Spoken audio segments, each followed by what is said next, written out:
Deep in the woods, nestled between an oak tree and a mushroom ring, sat a little cottage. It was a cozy clearing at the edge of the forest, and in that clearing lived a friendly rabbit named Ruby Rabbit. Ruby Rabbit was known throughout the whole forest for two things: her huge floppy ears and her incredible carrot cake. And since it was almost forest picnic day, she wanted to bake the biggest carrot cake the forest had ever seen. She started mixing flour and sugar in a gigantic bowl, then shredded so many carrots that a tiny carrot top hat and scarf appeared on the counter. Next, she added her secret spice. This was a blend of cinnamon, nutmeg, and cloves that had been passed down from bunny to bunny for generations. She turned it on, and soon the whole forest smelled the sweet aroma of baking carrots and cinnamon. The smell was so delicious that every animal in the forest stopped what they were doing and came hopping, flying or crawling to Ruby Rabbit's house. Would it fit? Would it burn? Would it be delicious? The animals all screamed and ran away as fast as they could. The animals waited patiently while Ruby Rabbit stirred and sang as she waited for the cake to bake. But there was one very special ingredient that made Ruby Rabbit's carrot cake the most delicious in the forest. They stacked big flat stones in a circle and made a roof with long branches.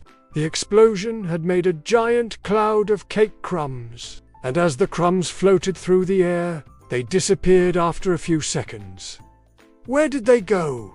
She wondered. I guess we have more guests for the picnic, she said. Then they gathered twigs and leaves to make a fire underneath. Soon the makeshift oven was ready, but it was too small for the huge cake. He was wearing nothing but a tiny chef's hat. Then another baby bunny appeared, and then another, and another, and another, and they were all giggling. As the sun set over the forest, the animals and the bunnies sat together on tree stumps and logs and ate their delicious cupcakes. So Finn Fox and Bella Bear stood on either side and slowly lifted the oven door open, just enough to slide the cake inside. No one knew this except the bunnies, and they weren't telling. When everything was mixed, Ruby Rabbit put the enormous batter into her old oven. "What is that smell?" asked Bella Bear as she lumbered up to the door. "It smells like heaven," said Finn Fox.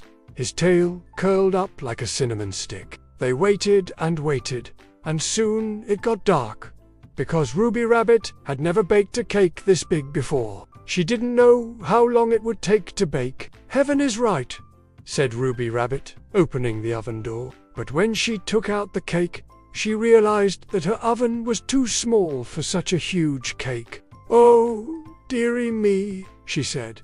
"What am I gonna do?" The forest animals crowded around the little cottage, sniffing the delicious air and waiting for Ruby Rabbit to cut into her cake. Then Bella Bear suggested, "Why don't we help you build a forest-sized oven?" And all the animals agreed. All the animals cheered as Ruby Rabbit slid the cake into the oven, but she was a little worried. Suddenly, there was a loud rumbling sound, then a giant puff of sweet-smelling steam shot out of the oven, followed by a tremendous explosion. Ruby Rabbit's floppy ears flipped backward in shock. Then she noticed something strange. Then, poof, out of the cloud of cake crumbs appeared a little baby bunny. Turns out the secret bunny spice was actually magic bunny yeast, which multiplied bunnies, not cake. Ruby Rabbit laughed so hard she fell over. The animals came back, a little scared but mostly curious, and they all decided to make lots of tiny carrot cupcakes for the baby bunnies instead. And even though Ruby Rabbit's giant cake hadn't worked out, she knew that the forest picnic was going to be a day that everyone would remember.